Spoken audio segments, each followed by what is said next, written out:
Hai semua, kita berjumpa lagi dalam kisahnya Letnan Imam yang berjudul Dia Bukan Milikku di bab ke-40. Peristiwa di kantin. Tolong bantu klik tombol subscribe dan loncengnya juga ya, agar tak ketinggalan video lanjutannya. Terima kasih. Selamat menyimak. Usut sampai ke akarnya, biar dia gak ganggu kamu lagi. Kasian sama orang suruhannya, Endan. Itu saran saya. Tapi kalau kamu merasa gak perlu ya silahkan saja. Kolonel Teguh menyeruput kopi panas. Saya rasa untuk sementara ini, yang kemarin sudah cukup. Nanti kalau ada kegiatan lagi yang lebih mengganggu, saran dari komandan akan dilaksanakan. Aku ikut menyeruput kopi panas yang baru saja dihidangkan. Mamanya Irfan itu nekatnya keterlaluan. Heran saya. Dia sudah pernah mendatangi saya ke ruangan, marah-marah gak jelas. Sama seperti waktu kamu jenguk Irfan kan, bicara tanpa bukti dan saksi yang jelas. Aku menganggukkan kepala. Kolonel Teguh menepuk pahaku, apa yang kamu lakukan, saya dukung. Jangan takut. Siap, Endan. Aku tersenyum melihat keseriusan komandanku ini, memangnya apa yang akan saya lakukan. Jadi pengen cepat-cepat jadi menantu, UPS. Ibu komandan datang membawa bingkisan, ini buat anggotamu yang tidak datang, nanti dibagi-bagi ya. Iya Bu, terima kasih. Aku menerima bingkisan itu, saya pamit dulu. Dikasih kue, langsung minta pulang. Kolonel Teguh merajuk, aku langsung tertawa. Temani bapak dulu, bapak lagi kesepian, perlu teman ngobrol, pinta Bu Komandan. Oh, iya ya. Kopinya juga belum habis, aku kembali duduk di dekat Kolonel Teguh dan mengobrol hingga larut malam. Persiapan peringatan Hari Armada sangat menguras waktu dan tenaga, hingga pukul 15 aku baru menyelesaikan latihan. Lapar, sejak pagi belum ada sebutir nasi yang masuk ke lambung, tadi juga tidak sempat makan siang. Aku ke kantin sambil menahan lapar, kalau sudah sore seperti ini mungkin makanan yang tersedia tinggal sedikit, tapi tak apalah. Sampai di kantin aku langsung memesan semangkuk soto, lalu menyisir kursi untuk duduk. Pandanganku terhenti pada pemilik senyum manis yang sedang duduk sendiri di pojok. Resti, senyummu khas sekali. Dia melambaikan tangan padaku. Aku terhipnotis mendekat. Saya duduk di sini ya, aku menunjuk kursi kosong di depan Resti. Resti menganggukkan kepala lalu menunduk. Kami sama-sama diam, hingga Bu Kantin datang membawa 2 mangkuk soto. Dek Resti pesan soto juga, tanyaku pada Resti dan Bu Kantin. Resti menggeleng, Bu Kantin tersenyum dan mengedipkan padaku lalu melenggang pergi. Kopinya 1 ya Bu, pinta Resti pada Bu Kantin. 2 mangkuk soto terhidang di meja, katanya Resti gak pesan. Bisa aja sih ngabisin 2 mangkuk ini sekaligus, tapi malu jugalah. Rakus banget, padahal iya, lapar berat. Silahkan makan, aku menyodorkan semangkuk soto ke Resti. Saya sudah makan, tadi cuma mau makan kue ini saja. Resti menunjuk piring yang berisi beberapa makanan ringan. Saya makan duluan ya, aku gak berani menatapnya, takut tersedak. Kayaknya lapar banget ya? Tanya Resti. Iya, dari pagi belum sempat makan, aku jawab sebentar, lalu makan lagi. Sebenarnya duduk di depan Resti ini tepat gaya. Ada senangnya, tapi pengen tambah jadi malu. Bu Kantin mengantar secangkir kopi segelas minuman dingin, lagi-lagi Bu Kantin menghidangkan 2 macam minuman. Tahu aja minuman kesukaan saya Bu. Resti tersenyum pada Bu Kantin. Soto milikku sudah habis, sedang soto Resti sama sekali belum disentuh. Aku minum kopi aja deh, langsung pergi dari sini. Kalau ketahuan anggota lainnya bisa bahaya.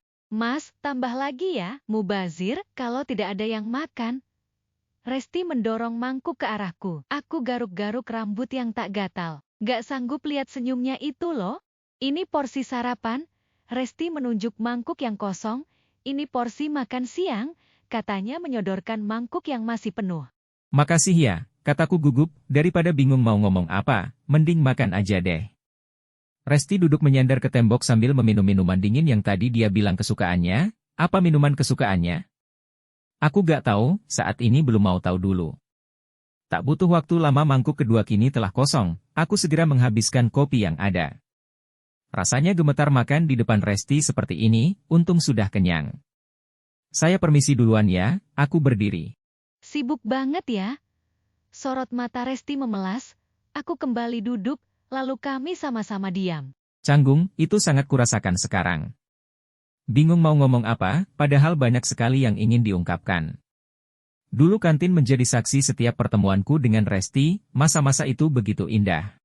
Dimulai dari curi-curi pandang, memberinya hadiah secara diam-diam, bayarin apa yang dipesan Resti, hingga akhirnya kami duduk bersama dalam satu meja, ngobrol ini itu, sampai akhirnya aku menyatakan cinta padanya. Meski beberapa kantin berjajar, tapi entah kenapa kami memilih kantin ini menjadi tempat janjian untuk bertemu. Dulu aku tak tahu kalau Resti anak Danyon yang disegani. Kesehariannya biasa sekali, tidak menampakkan diri sebagai anak perwira tinggi, sederhana sekali. Pernah waktu pertama kali mengantar pulang ke rumahnya, aku sangat kaget sekali. Banyak pengamanan untuk memasuki rumahnya. Saat itu juga, Resti mengenalkan aku pada ibunya yang juga ketua Jalasenastri di batalion. Ibu komandan sangat ramah padaku, sangat menyaudara, aku dianggapnya seperti anak sendiri. Hal yang paling mengejutkan ketika aku dipanggil ke ruangan Danyon, aku tak menyangka sama sekali. Di ruangan Danyon, aku diinterogasi, sejauh mana hubunganku dengan Resti. Apa yang dikatakan Bu Komandan banyak kesamaannya dengan yang dikatakan Komandan. Intinya mereka merestui hubunganku dengan Resti, beberapa nasihat yang menyejukkan hati. Kok dia Mas? Resti menyadarkanku dari lamunan. Iya, ingat masa lalu. Aku mencoba menatapnya kini. Maafin aku ya. Resti menunduk. Yang sudah lewat, biarkan berlalu, nggak usah dipikirkan lagi. Saya sudah maafin kamu. Dokter itu apa kabarnya? Resti mengaduk minumannya dengan pipet. Dokter siapa? Tanyaku. Dokter Utami, jawabnya. Kenal dia dari mana? Aku penasaran. Banyak yang bilang kalau Mas Imam berpacaran dengan Dokter Utami. Aku tersenyum, jago stalking juga sih kamu, gemes deh aku. Nanti dia marah kalau kita duduk semeja gini. Pancingnya, siapa yang peduli? Aku mencomot kue milik Resti yang ada di meja. Jadi orang yang ketiga itu gak enak, Resti menunduk. Oh iya. Maaf ya, saya mau tanya, Irfan kenal saya dari mana sih? Aku mulai serius. Aku yang memberitahu dia tentang hubungan kita dulu, maaf ya Mas Imam dimusuhin sama Irfan dan keluarganya. Siapa yang dimusuhi keluarganya Irfan? Aku balik bertanya. Ayah yang cerita tentang teror yang dikirim Mami untuk Mas Imam, jawab Resti. Pasti ceritanya banyak yang tidak lengkap, akhirnya terjadilah kesalahpahaman, aku menghela napas panjang. Maaf ya, Resti menunduk. Bubar, bubar. Kantinnya mau tutup. Erwin dan Ritonga masuk ke kantin lalu menaikkan kursi ke atas meja. Dua kawan letingku itu benar-benar jahil. Baru aja mau mulai. Teriakku pura-pura marah. Sudah tua bergaya ABG, gak pantas, Mam. Erwin menjawab sambil tertawa. Aku menyanggah wajah dengan tangan kanan, nanti malam kita terusin lagi adek. Aku berkata lebih keras agar kedua temanku mendengarnya. Resti menutup wajahnya malu, lalu mencubitku. Ea. Cubit-cubitan di muka umum, dendanya traktir soto sekompi. Ritonga memperhatikan gerakan kami. Hitung ya, aku memberi aba-aba. 1 cubitan ke lengan Resti, 1, lalu mencubit tangan kirinya lagi, 2, tambah lagi gak nih? Resti tertawa geli dengan candaanku bersama teman-teman. Cubit aja yang banyak, dan biar dagangan saya laris, Bu Kantin menambahkan. Jangan banyak-banyak, nanti tangannya gak mulus lagi. Ucapku. Modus, ketemu yang bening pura-pura nyubit. Erwin mencibir. Bersambung. Ikuti kisah Letnan Imam selanjutnya dengan judul Dia Bukan Milikku. Karya Sitanya Fahmi. Tersedia di aplikasi KBM App.